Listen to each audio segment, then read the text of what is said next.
자, 오늘 말씀 봅시다. 네. 맛있는 밥이 또 있으니까 오늘 희망을 가지고 요거 이전 리스트는 전에 다 받으셨던 거예요. 받으셨던 건데 오늘 설명을 우리가 좀 하려고 하니까 혹시 필요하신 분 가져가시라고 몇 장 해놨습니다.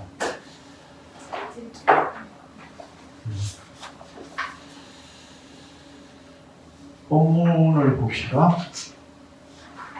오늘 나병 환자를 고치신 이적입니다. 마태복음 8장 1절에서 4절입니다. 마태복음 8장 1절에서 4절.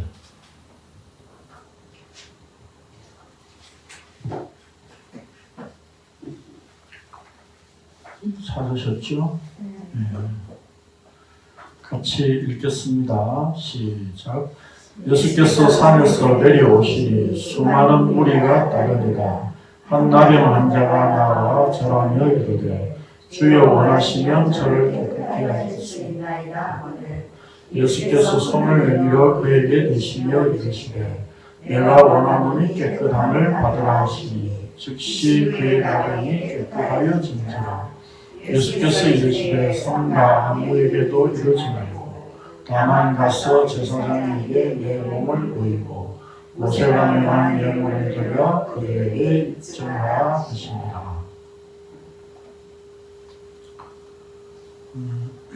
본문은 마가복음 1장 40절에서 45절, 또 누가복음 5장 12절에서 16절에도 기록되어져 있습니다.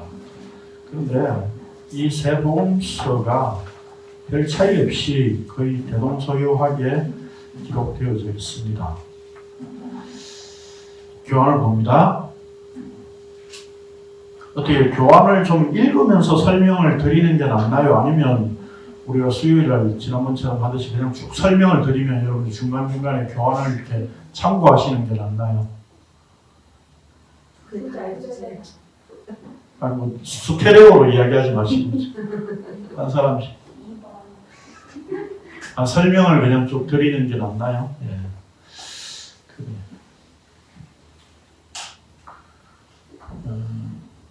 사실 그 로마서는 어떤 본문을 이렇게 한 절 한 절 풀어가는 어떤 상황이니까 좀 읽어가는 것이 좋을런지 모르겠는데 이적이나 이런 내용들은 사건이잖아요, 그렇죠?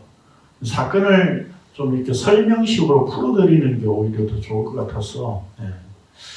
근데 뭐 교환은 또 집에 가시면 뭐 읽어보실 시간이 있는지 모르겠는데 뭐 안 읽어보셔도 상관없지만. 예. 또 필요하면 또 다시 또 들으시면 되니까. 마태복음 본문을 보게 됐거든요. 마가복음에도 있고 누가복음에도 있는데 마가복음의 본문에 보면 예수님께서 갈릴리에서 행하셨다 하고 이적을 좀 연결시키고 있어요. 그리고 누가는 한 동네에 계실 때에 이렇게 했어요. 마태는 본문 1절에서 예수께서 산에서 내려오시니 수많은 무리가 따르니라 이렇게 표현하고 있어요. 그러면 지금 이 사건이 언제 있었다는 이야기입니까? 사실 종잡기 힘들어요. 세 복음서를 다 종합해서 보면. 그런데 마태만 산삼수훈과 연결시켜서 얘기를 하고 있어요. 자, 그래서 제가 마태복음의 그 특징을 조금 설명을 드리려고 적어놨는데 마태복음은 5개의 강론을 중심으로 기록을 하고 있습니다. 5개의 강론. 그게 5장, 잘못됐네. 5장에서 7장까지. 산상수훈이죠.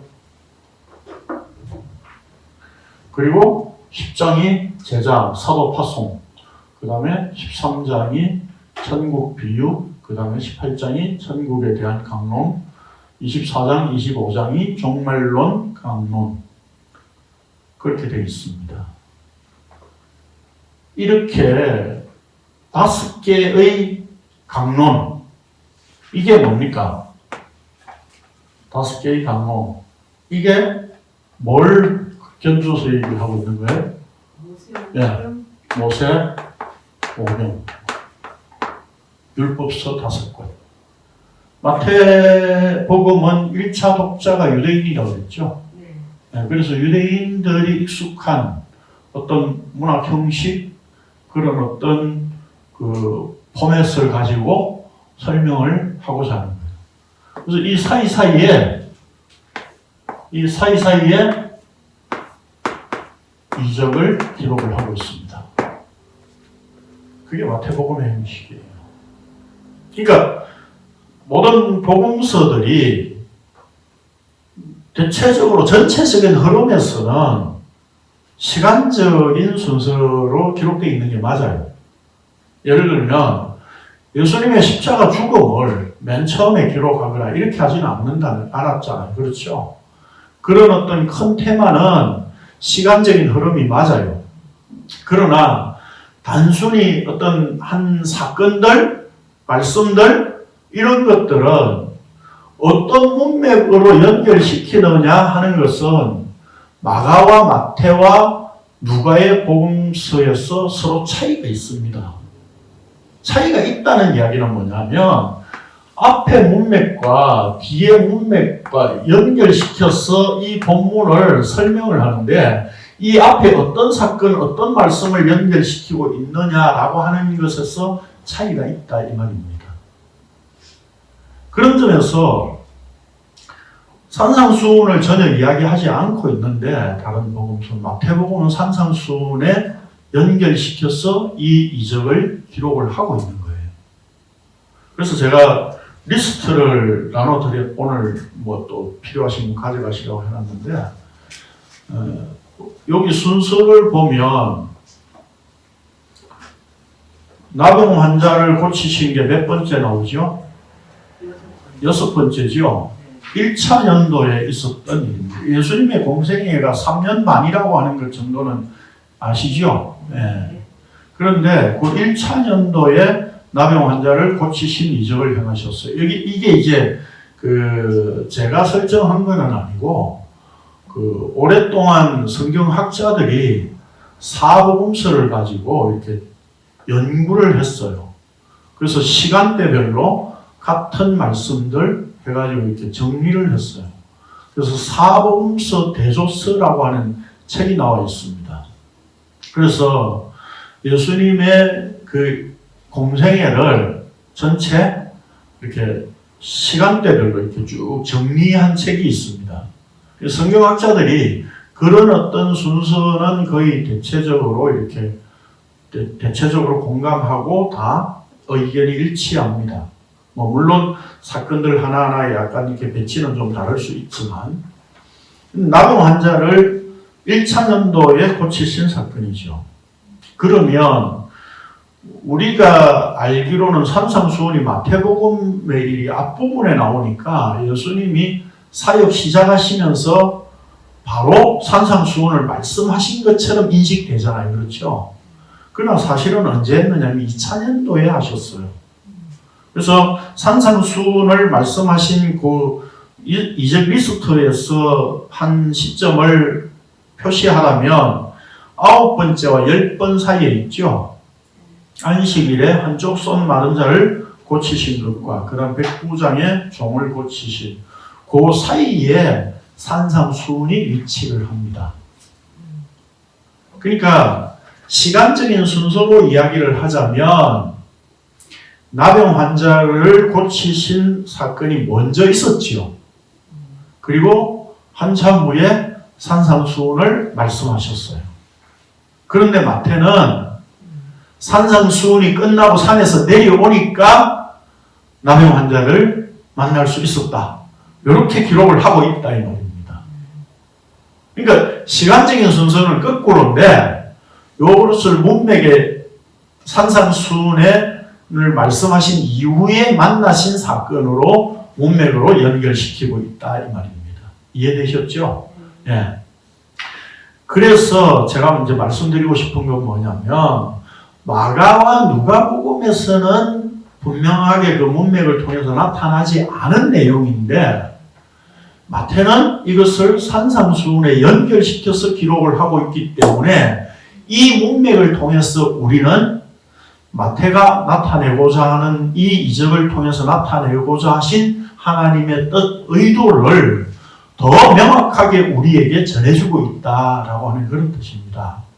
그래서 제가 볼 때는 마태복음을 통해서 우리가 이 이적을 이해하는 것이 좋겠다 싶어서 마태복음 본문을 보고 말씀드리는 겁니다. 그러니까 예수님께서 행하신 이적들이나 이런 것들이 많이 있지만 우리가 그 각 책 복음서를 마가는 마가대로 또 누가는 누가대로 또 공부를 해야 될 필요성이 있습니다. 왜냐하면 그런 문맥들이 있다고요. 문맥.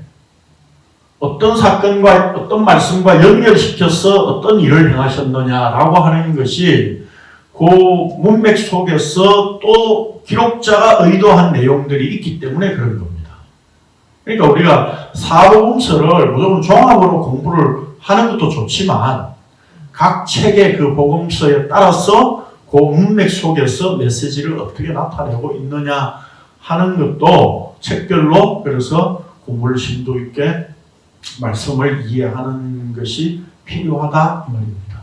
그런 점에서 마태는 이 나병 환자 고치신 이적을 산상수훈과 연결시켜서 나타내고 있는 의도가 이제 뭘까? 그걸 우리가 이제 살펴보자는 겁니다. 그래서 제가 이제 5개의 강론을 이야기를 한 겁니다. 그래서 여기 오늘 본문을 보면 이제 1절에 산에서 내려오셨다 이렇게 되어 있죠. 그러면 예수님께서 산에서 내려오셨다라고 하는 이 산이 뭐냐라고 하는 거죠. 아까 말씀드렸던 것처럼 모세오경에서 이야기하는 것처럼 그 5개의 강론, 그 5개의 강화, 그걸 통해 가지고 지금 모세오경에 빗대서 지금 이야기를 하고 있다는 거죠. 그러면 지금 산상수훈에서 예수님께서 율법을 풀어서 말씀하셨잖아요. 율법을 부정하신 게 아니라 모세 율법의 본질을 나타내셨다고요. 너희들이 뭐 율법에 보면 이혼 정서를 써주라 했잖아. 그런데 그걸 써주라고 하는 그게 본 뜻이 아니야. 그래서 무조건 이혼이 가능하다는 그런 뜻이 아니야. 이런 식으로 율법의 본질을 나타내셨다고요. 그러면 결국 모세오경을 통해서 나타내신 그 시내산 언약, 시내산 언약, 그 언약을 지금 예수님께서 산상수훈을 통해서 완성하신다는 말씀을 주신 거예요. 그럼 그 산상수훈을 통해서 율법을 완성하신다는 말씀을 주시고 말씀만으로 그럼 끝나냐? 이게 아니라는 겁니다. 마태가 이야기하고자 하는 것은. 그러면 오른뺨을 맞으면 왼뺨을 돌려대라. 이렇게 하면 우리가 이제까지 교회에서 배워왔던 것들은 그렇게 실천하면서 살려고 했었잖아요. 그렇죠? 그냥 그게 아니라 산상수훈에서 말씀하셨던 그런 내용들은 너희들은 못하는 거잖아. 이런 뜻이거든요, 사실은. 율법 자체에서 하는 이야기가 그거고, 오리를 가져가고 싶으면 심리를 갈 놈이 있느냐 이 말이에요. 없다는 거죠. 그런데 우리는 그렇게 살려고 했었다고요. 그러나 율법에서 말하고자 하는 것은 그런 뜻이 아니야 라고 하는 거죠. 이 말씀을 결국 그러면 예수님께서 이루신다는 겁니다.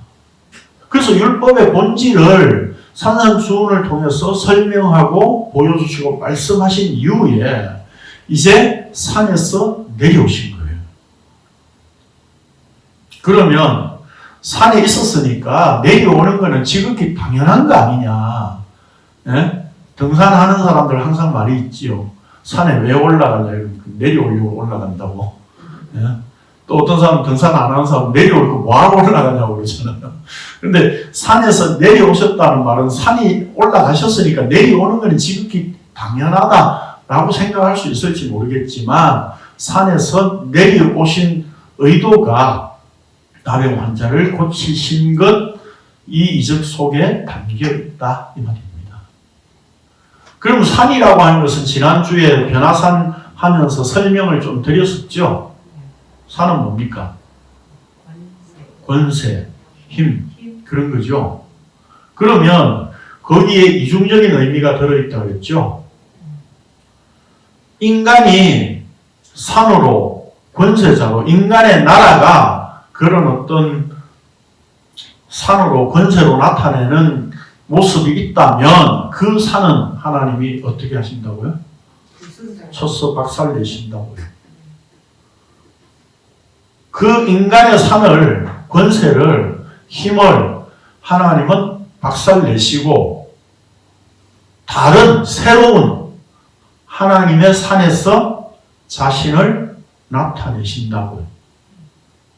그게 시온산이고 모리아산이죠. 우리가 흔히 아브라함의 그 내용도, 창세기의 내용도 우리가 자꾸 이렇게 이야기하면 하나님이 자꾸 준비하셨다. 여호와 이레 그런 의미만 우리 자꾸 생각하거든요. 근데 여호와의 이레의 진짜 뜻은 뭐냐면 하나님의 나타나심이에요. 그러니까 하나님이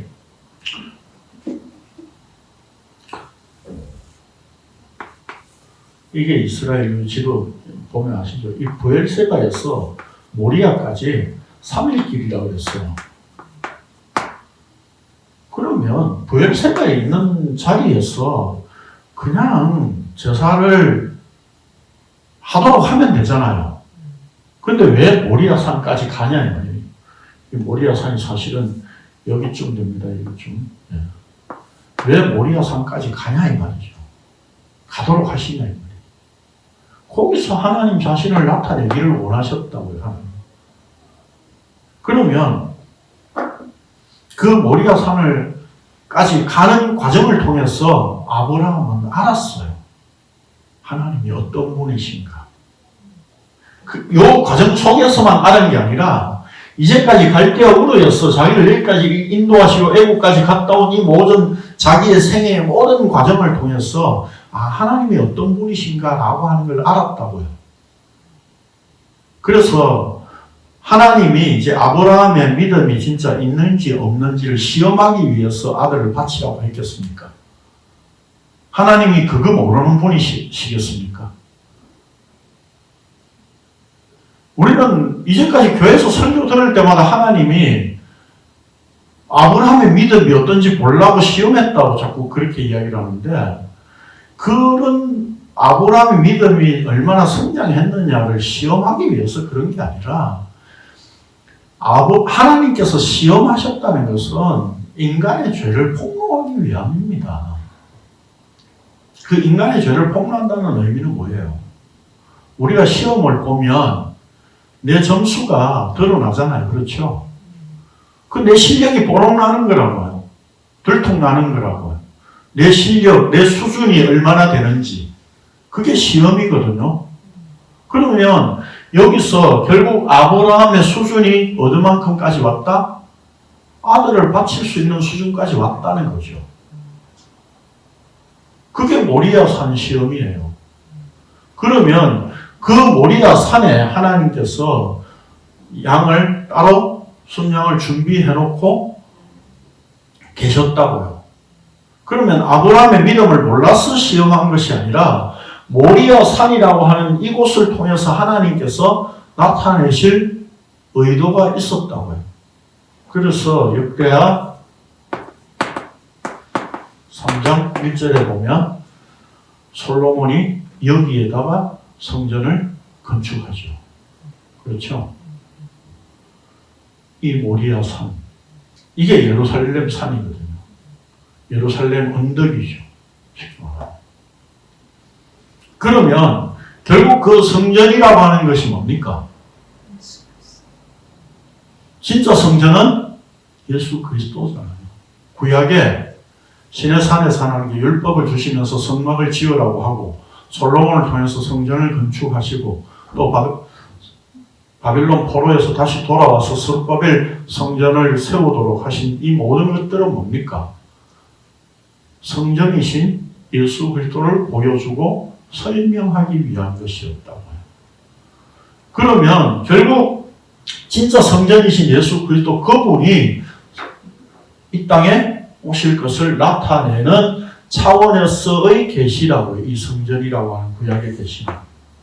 그러면 결국 이 성전을 통해서 하나님의 나타나심, 그게 시온산이라고. 그래서 예루살렘을 시온산이라고 표현하고 있는 거죠.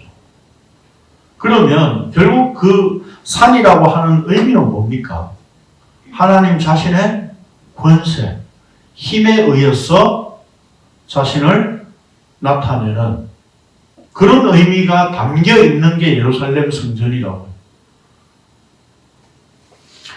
그렇다면 이 산이라고 하는 것 자체가 단순히 하나님의 어떤 힘, 권세, 그것만을 의미하는 것이 아니라 그 산에서 내려오셨다고 표현하고 있다고요. 그럼 하나님께서 하나님의 권세, 힘을 가지고 모세에게 임하셨던 그 신의 산에 임하셨던 그 하나님이 지금 이 산에서 내려오셨다고요. 뭐하러 내려오셨겠어요? 네. 속된 말로 죽으려고. 네. 산에서 그냥 율법의 말씀을 본질을 쫙 풀어주시고, 야, 우리 여기 좋지? 너희 이제 율법의 본질을 알았잖아. 우리 여기서 이제 천년만년 이제 같이 지내.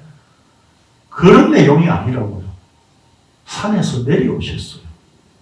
이제 그 산상수훈을 통해서 율법의 본질을 밝혀주시고 그 율법의 본질이 바로 나야. 그런데 그 율법의 본질을 무엇으로 이루느냐 이 말이에요. 그게 산에서 이제 내려오셔서 행하신 것으로 나타내고 있는 거예요. 그럼 나병 환자라고 하는 뜻은 뭐예요? 인간의 죽음을 가장 잘 보여주는 증상이에요. 나병 환자에 대해서 성경이 어떻게 기록하고 있는지 봅시다. 레위기 13장 2절 3절. 교환에도 되어 있으니까 교환 보셔도 되고요. 레위기 13장 2절에서 3절.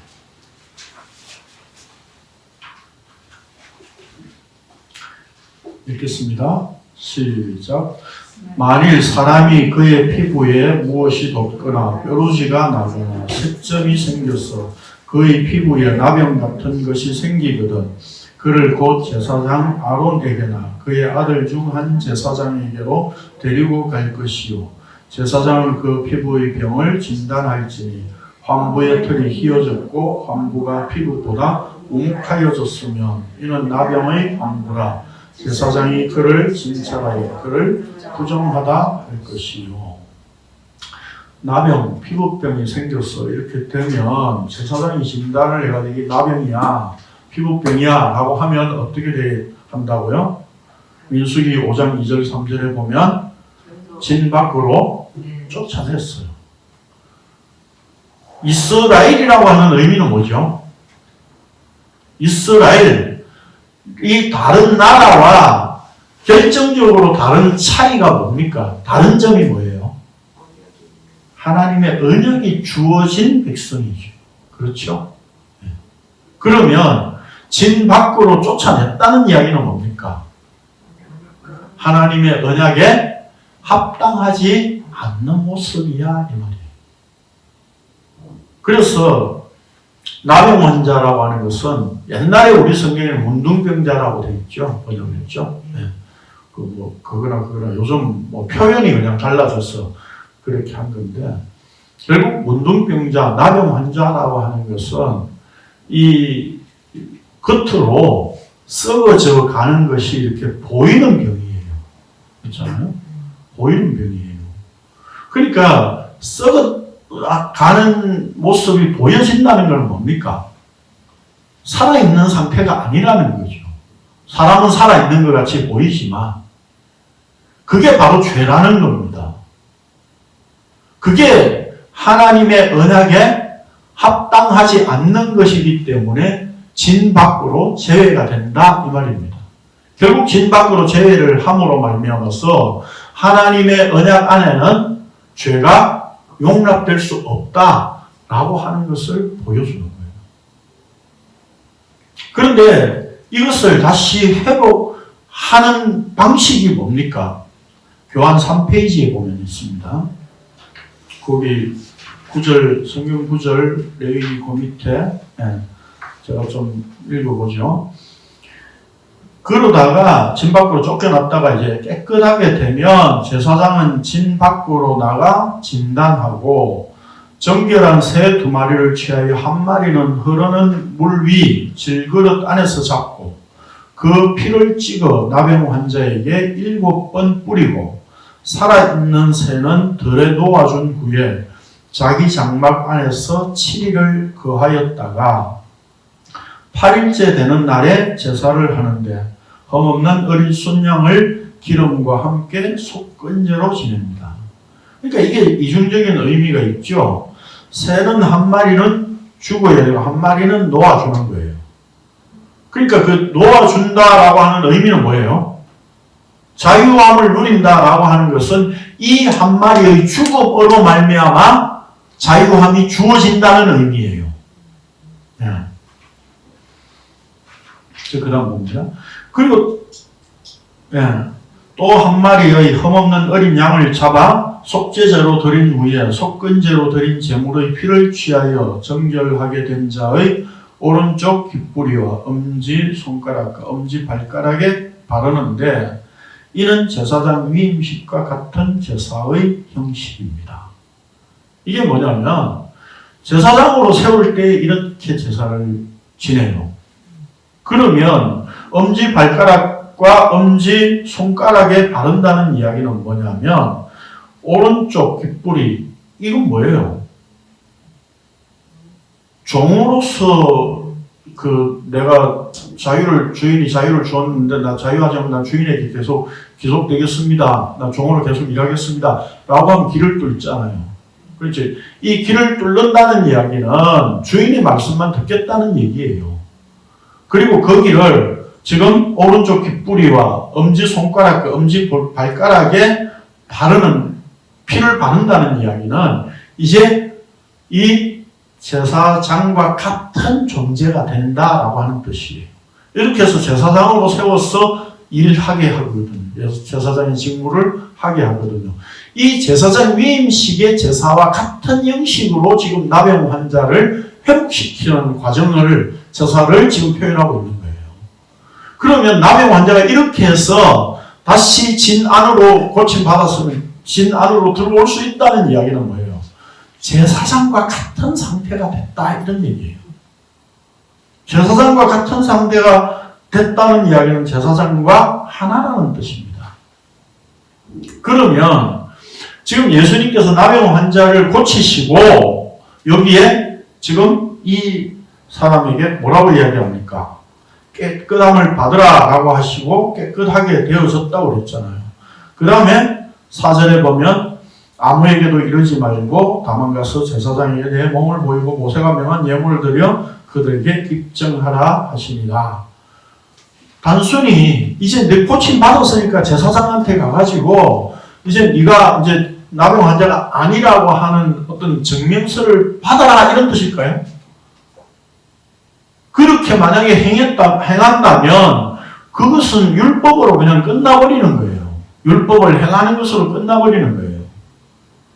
그러면 이런 어떤 제사를 통해서 하나님께서 이미 율법 속에서 가르쳐 주고자 했던 의도는 뭐예요?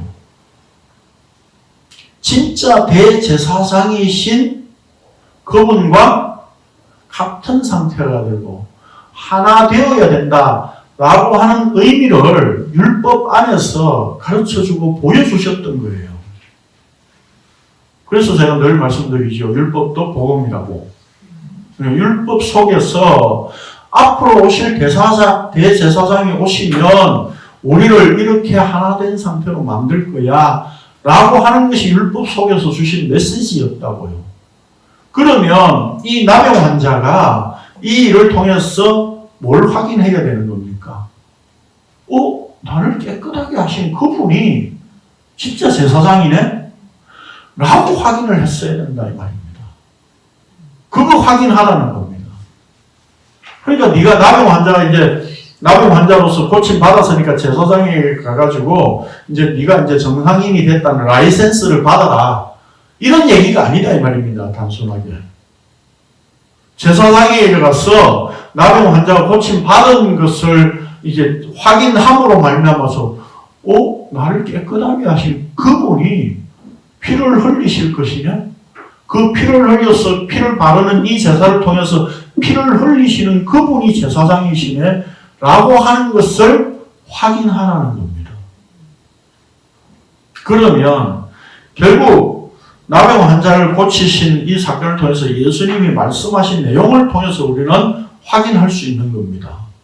뭐라고 어떤 내용을 확인할 수 있죠? 여기 보면 예수께서 손을 내밀어 그랬죠? 손을 내밀어. 마가복음에도 그렇고 누가복음에도 그렇고 이 내용, 이 표현은 빠지지 않고 있습니다. 마가복음 10장 41절에도 손을 내밀어 그랬고 누가복음 5장 13절에도 손을 내밀어 그랬어요. 예수님께서 손을 내밀어서 고치셨다 이렇게 얘기해요. 그냥 고치셨다고 해도 되는데 그러면 손을 내밀었다는 의미가 뭘까요? 구약에서 하나님의 손은 하나님의 능력을 나타내는 표현법이에요.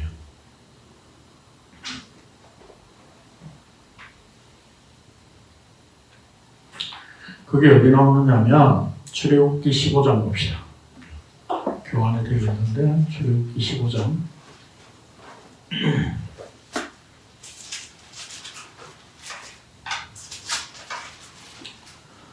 15장 6절.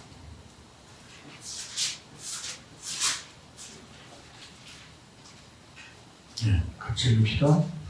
출애굽기 15장 6절 시작. 여호와여 주의 오른손이 권능으로 영광을 나타내십니다. 여호와여 주의 오른손이 원수를 부수십니다. 그러니까 하나님의 손이 나타났다는 이야기는 심판과 그 심판 속에서 자기 백성을 구원하시고 영광을 나타내시는 것으로 표현하고 있는 거죠. 9절에도 마찬가지입니다. 9절에도 그렇게 나오죠. 네. 손이 그들 원수들을 멸하리라. 그리고 또 그 다음에 12절, 17절에도 마찬가지고 에스라 8장 31절에도 마찬가지입니다. 교환에 다 되어 있죠. 네. 그러니까 손을 내밀다는 이야기는 뭐예요? 하나님의 능력이 나타났다라고 하는 표현이에요. 자, 여기 마태복음 우리가 다시 본문으로 돌아와서 보면 7장 28절에 보면 예수께서 이 말씀을 마치심에 무리들이 그의 가르치심에 놀라니 그랬잖아요. 이 놀라니라고 하는 이 표현이 바로 하나님의 위엄이 나타난 것에 대한 표현으로 쓰고 있어요. 다른 복음서에서도, 다른 표현에서도. 교환에 되어 있을 텐데요.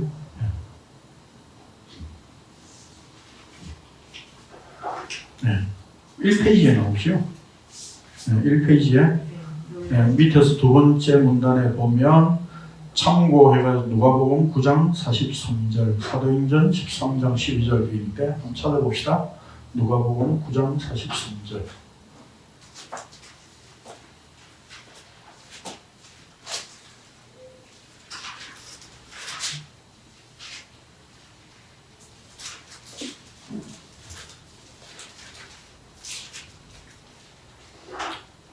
찾으셨습니까? 같이 읽겠습니다. 시작.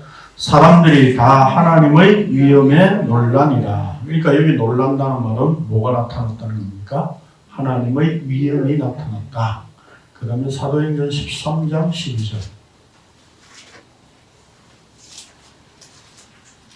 13장 12절.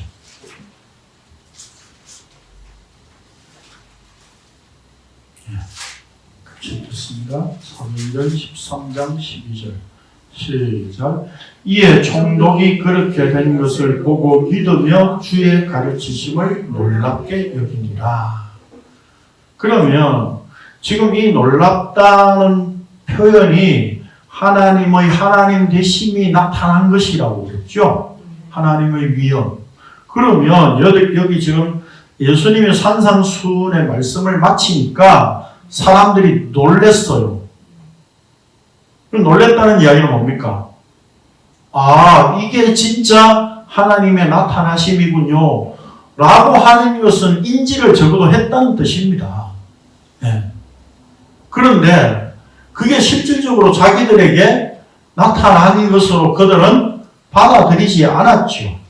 29절에 보면 단순히 그 가르치시는 것이 권위 있는 자와 같고 그들의 서기관들과 같지 아니함일러라 그랬어요.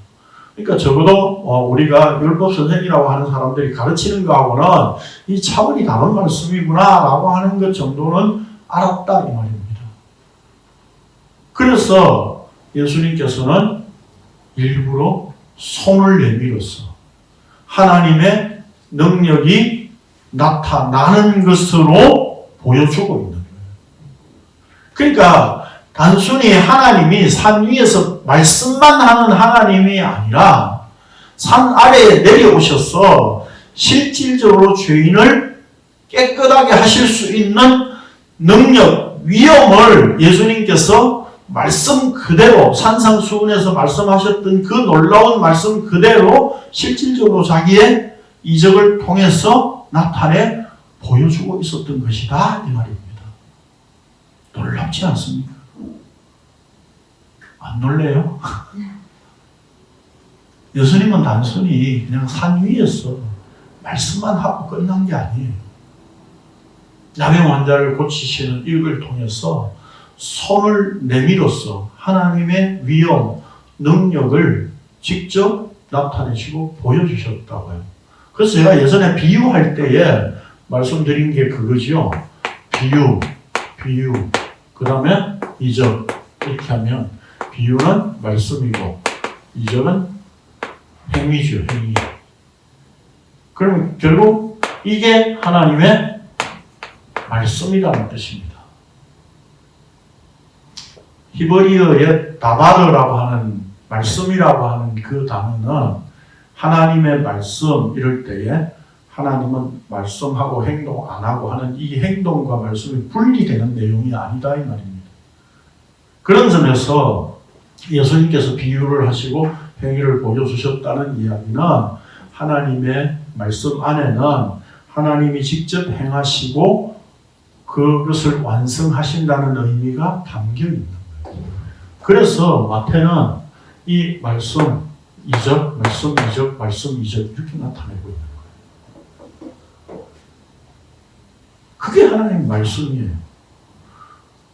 우리는 사람들은 그렇잖아요. 아, 저 사람은 말이 앞서지 행동은 안 따라가는 사람이야. 그런 말 많이 하잖아요. 그렇죠? 사람은 말과 행동이 분리되는 사람, 존재예요. 그렇죠? 그러나 하나님은 말과 행동이 분리되지 않는 분이에요. 그게 하나예요. 말씀하셨으면 그것 자체가 행위예요. 빛이 있으라 했는데 빛이 안 일어나는 그런 현상은 있을 수 없다 이 말입니다. 그런 점에서 지금 예수님께서 산상수훈에서 말씀하신 것을 산에서 내려오자마자 나병 환자를 고치신 것은 무슨 의미예요? 결국 산상수훈에서 말씀하셨던 그 말씀이 바로 죄인을 깨끗게 하신다라고 하는 의미라는 거죠. 그게 우리가 어떻게 하는 것에 의해서 되는 것이 아니라 예수님께서 직접 산에서 내려오셔서 손을 내밀어서 하나님 자신의 능력으로 깨끗게 하시는 것이 바로 죄에서 깨끗하게 되는 것이다 라고 하는 것으로 나타내 보여주셨다 이 말입니다. 결국 말씀으로 깨끗하게 된다는 것은 뭡니까? 바로 예수님 자신의 십자가로 되어진다라고. 그래서 산에서 내려오셔서 나병 환자를 고치시고 계속 이 행위를 하셨다는 이야기는 뭡니까? 결국 그 끝은 십자가잖아요. 십자가로 이루신데 그 말씀을 완성하신다고. 이게 산상수훈과 나병 환자를 바로 연결시켜서 지금 기록하고 있는 이유라고 보여집니다. 마태가. 네.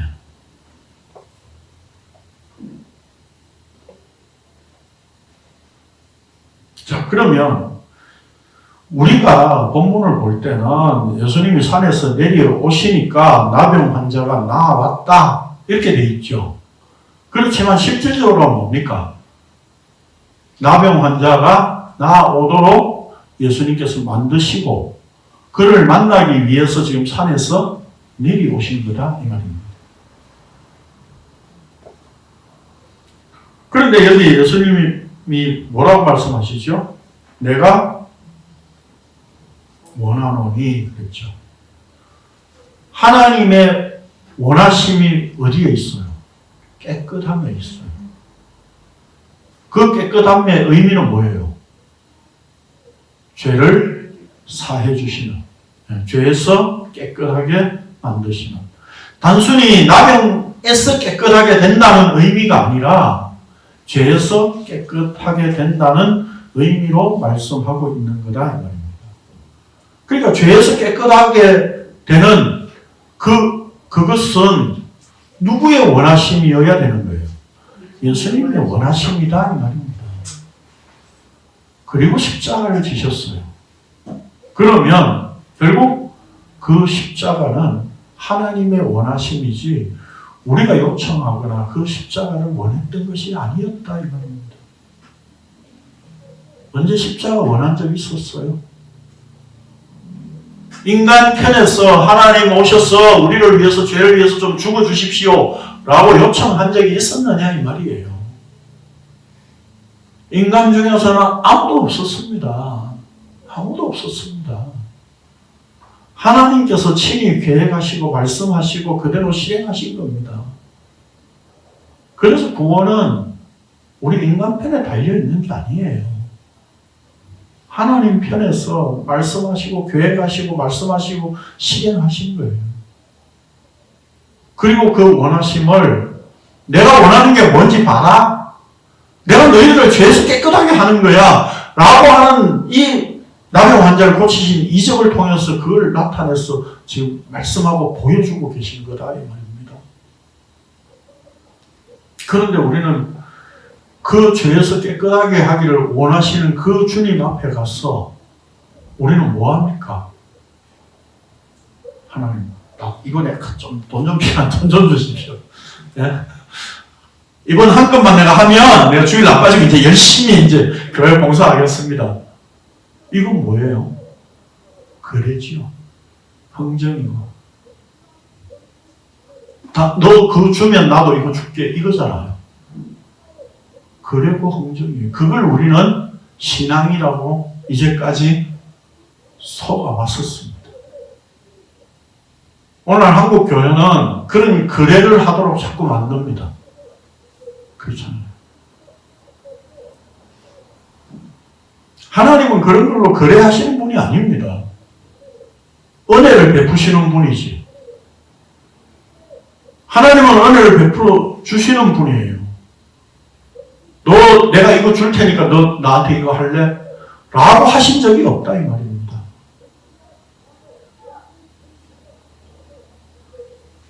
그런데 우리는 하나님을 그렇게 그래하고 흥정하는 하나님으로 만들어 왔었어요. 만들어 왔었다고. 말씀을 가지고 곡해하면서. 하나님이 뭐가 부족해서 우리하고 그래 하시겠어요? 네? 믿지도 못할 놈을. 여러분 한번 생각해 보십시오. 자기가 자기 자신을 생각해도 믿을만 합니까? 아니요. 내가 내 자신을 봐도 정말 믿지 못한다는 게 뻔하잖아요. 네? 그런 존재인데, 네? 제가 좀 제일 싫어하는 사람이 뭐 이렇게 며칠 날 봅시다 이러면 뭐 그걸 까먹고 뭐 잊어버리고 뭐 언제 뭐 말했냐는 분, 사정이 생길 수 있죠. 근데 그럼 또 이제 가볍게 생각하고 그냥 그때 보자고 했나? 그럼 좀 다음에 보면 안 될까? 가볍게 그냥 약속을 어기고 막 이런 사람들 있잖아요. 제가 좀 싫어합니다. 근데 내가 그런 존재더라고요. 내가. 믿는 도끼에 발등 찍힌다고 하는데 내가 도끼더라니까. 다른 사람 찍고 있어요. 그래서 내가. 교회에서는 어느 누구도 자기가 도끼라고 생각하는 사람은 없다니까요. 근데 자기가 다 찍고 다녀요. 사람들을. 예? 그러면서 자기는 괜찮은 사람이라고 생각하는 거예요. 인간들은. 천하에 못 믿을 존재가 인간입니다. 왜요? 죄의 권체에 매여있기 때문에. 그렇게 할 수가 없다 이 말입니다. 믿음이라고 하는 것은 나와 관계없는 단어였어요. 애초에. 그런데 우리는 믿는다고 했다고요.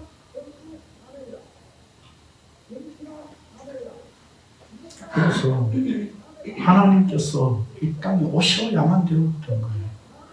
그분의 원하심이 있어야 되는 문제예요. 그래서 그분이 손을 내밀어 하나님 편에서 자신의 위엄과 능력을 나타내셔서 죄에서 깨끗하게 하셔야만 되는 문제다. 그래서 예수님이 십자가를 지신 거예요. 네.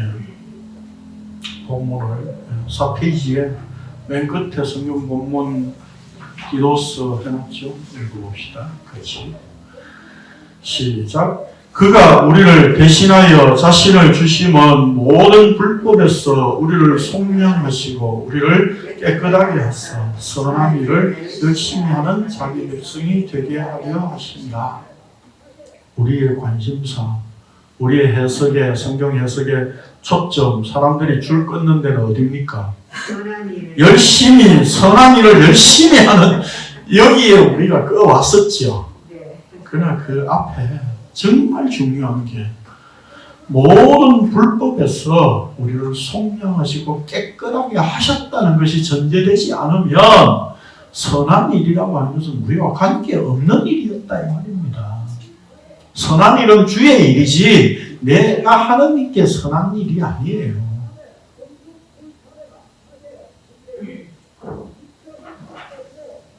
우리가 언제 선한 일을 했습니까? 내가 남을 도와주더라도 우리는 반대급부를 먼저 생각하잖아요. 그렇죠? 그래서 내가 너 어려울 때 내가 너에 대해 어떻게 했는데 내가 500만 원 빌려준 그 종잣돈이 너가 일어섰잖아. 근데 너 나한테 이럴 수 있어? 모르겠어. 전 돈을 안 빌려줘봐가지고 빌려줄 돈이 없어서 변호사 돈을 안 빌려줘가지고 그런 느낌 잘 모릅니다만은 네? 자식들한테도 우리가 그런 마음이 있잖아요. 그렇죠? 그게 인간이라는 거예요. 그런데 하나님께서 이 땅에 오셔서 성령, 구속, 그걸 위해서 자신의 몸을 내어주셨습니다. 그게 하나님의 능력이고 위엄이에요. 그 깨끗함을 위해서 하나님께서 친히 십자가에 달려 죽으신 것이었다고. 해봅시다. 맨 마지막에 교환합시다.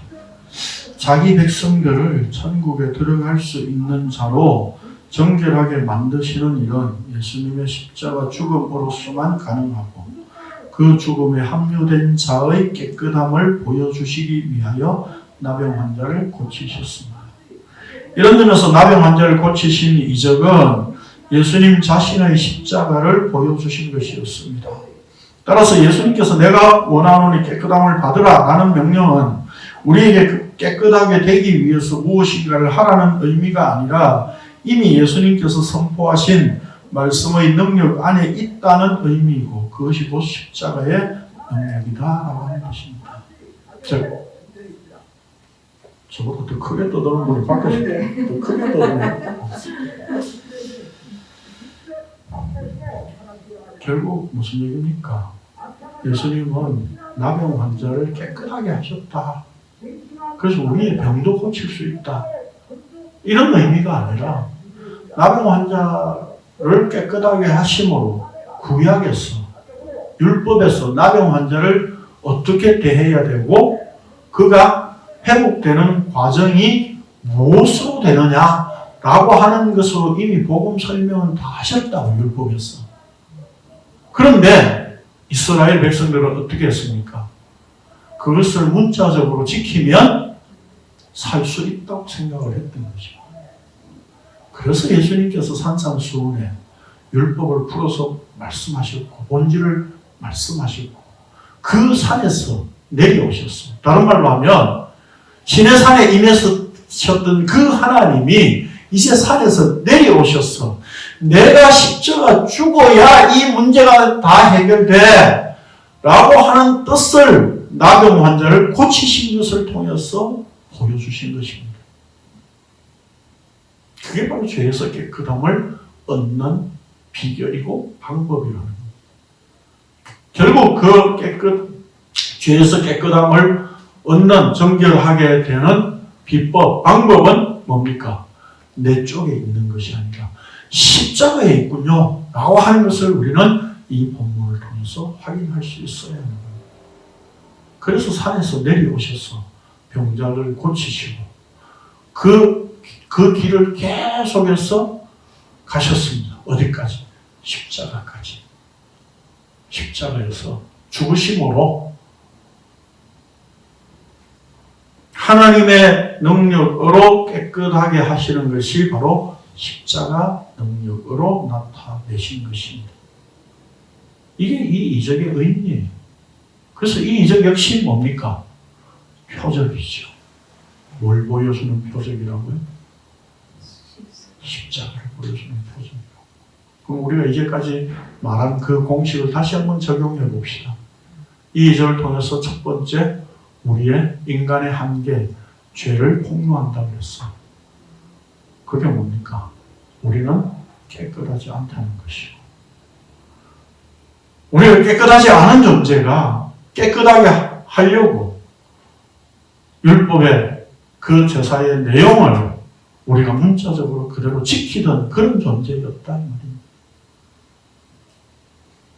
그런데 그 깨끗함을 이루시는 분은 바로 산에서 내려오셔서 친히 십자가에 달려 죽으신 그 예수님의 십자가 능력으로 이루어지는 일이다 라고 하는 것을 우리는 이 이적을 통해서 확인할 수 있는 겁니다.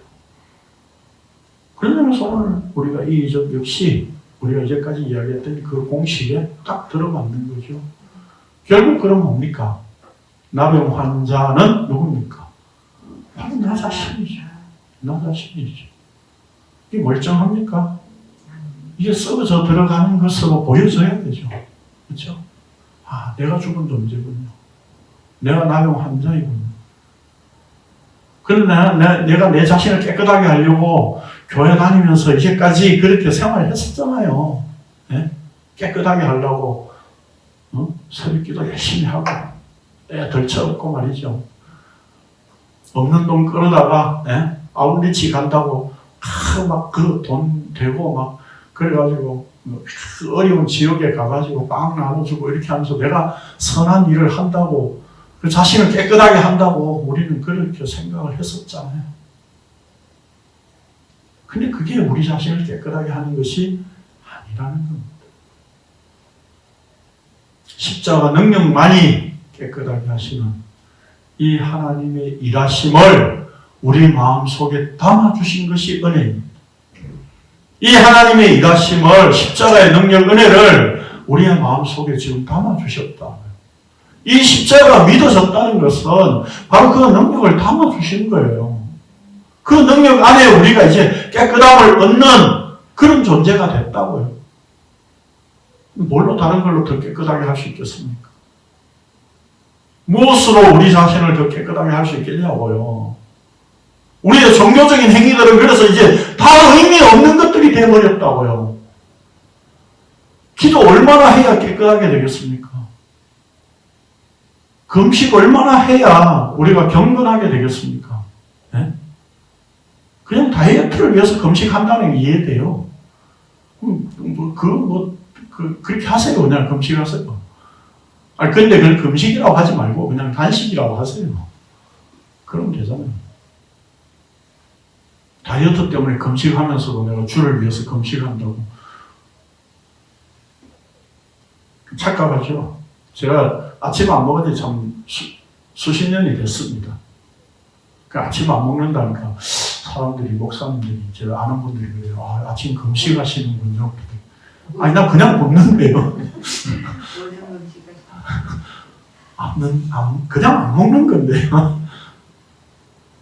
우리 이런 것도 다 종교적으로 갖다 붙여요. 그래서 경건하고 거룩을 우리 스스로 만들어내려고 그렇게 살아왔다. 오늘 바로 십자가 앞에 그래서 우리는 할 말이 없는 상태가 됐어요. 하나님의 능력이 나타나야만 되는 거고 그 하나님의 원하심 가운데에서 깨끗하게 되는 것만이 바로 천국이신 예수 그리스도와 관계 있는 상태입니다. 그 제사장과 하나 되는 것은 예수 그리스도의 십자가 죽음의 은혜를 입히신 것에 의해서 되는 겁니다. 오늘 이 나병 환자를 고치신 이 표적을 통해서 오늘 우리 다시 한번 십자가를 확인할 수 있는 은혜가 있기를 바랍니다. 질문 있습니까? 기도하겠습니다. 거룩하신 주님 감사를 드립니다. 우리 자신이 썩어가고 있고 죽은 존재로 썩은 냄새가 진동하는 그런 존재입니다. 우리가 움직이고 나대는 만큼 그 썩은 냄새를 풍기는 존재에 불과한 저희들임을 오늘 이 나병 환자를 통해서 다시 한번 확인할 수 있게 하심을 감사를 드립니다. 거기에서 깨끗하게 되는 것은 우리의 어떤 종교적인 행위로도 가능한 것이 아니라 십자가 능력으로만 가능한 것임을 오늘도 확인하였습니다. 거기에 십자가 앞에 우리의 모든 종교적인 행위들이 무너지고 죽어질 수밖에 없는 것임을 알게 하여 주옵시고 오늘도 우리 안에 십자가의 능력으로 다가오신 그 주님이 우리의 전 생애를 다스려 주시고 주의 성령으로 이끌어 주옵소서. 그래서 십자가의 능력으로 십자가의 은혜로 깨끗하게 하신 그 하나님의 섭내미심 깨끗하게 하심의 능력 그것이 전적으로 하늘에서 우리에게 주어진 은혜인 것을 마음속에 새기며 또 새기며 우리의 남은 생애를 살아갈 수 있도록 인도하여 주옵소서. 예수님의 이름으로 기도합니다. 아멘. 감사합니다.